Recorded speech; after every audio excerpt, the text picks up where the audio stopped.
long before beer pong, before nightclubs, before just one more shot. Alcohol already had rules, ceremony, supervision. Welcome to ancient Greece, where drinking wasn't accidental. It was organized.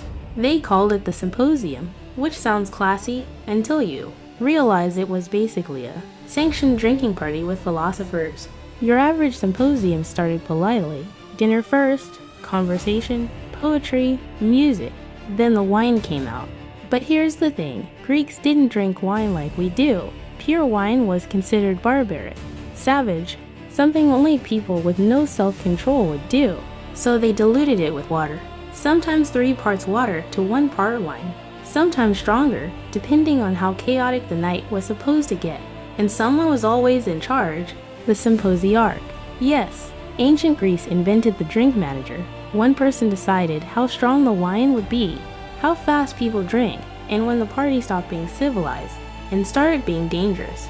Because they already knew something we pretend not to know today. Alcohol doesn't just relax you, it removes the brakes. At first, the symposium was about bonding. Men debated politics, argued philosophy, recited poetry. But alcohol has a second phase.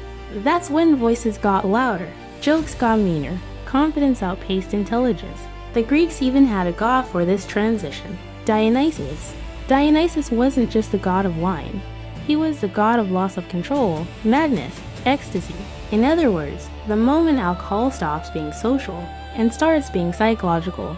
And the Greeks respected that danger. They believed too much wine didn't just cloud judgment, it temporarily rewired the mind, which is exactly what modern neuroscience confirms. Alcohol suppresses the prefrontal cortex, the part of your brain responsible for judgment, impulse control, and foresight.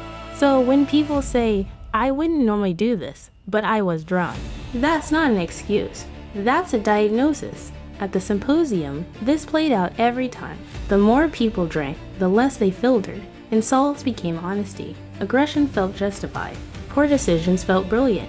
Some symposia ended in violence. Some ended in humiliation. Some ended in people waking up next to consequences they couldn't philosophize away. Even Greek thinkers warned about it. Plato wrote about drinking parties and admitted that while wine could reveal truth, too much of it revealed chaos. Aristotle believed moderation was the highest virtue because extremes destroy character. And yet, people kept pushing the limit because alcohol does something subtle. It doesn't just make you forget pain, it makes you feel temporarily powerful. And that's addictive. Psychologically, alcohol reduces suppression. The thoughts you normally keep buried, they surface. The anger you manage during the day, it leaks out. The insecurity you hide, it either turns into confidence or hostility. That's why excessive drinking isn't random behavior. It's amplified personality. The Greeks noticed this. They observed that the same man who was calm sober could become cruel drunk, that a respected citizen could become reckless after enough wine. And they understood something important. Alcohol doesn't create monsters, it removes restraints. Which brings us to the health side. Ancient Greeks didn't know about liver enzymes or neurotransmitters, but they did know consequences. They described headaches, weakness, confusion, memory gaps.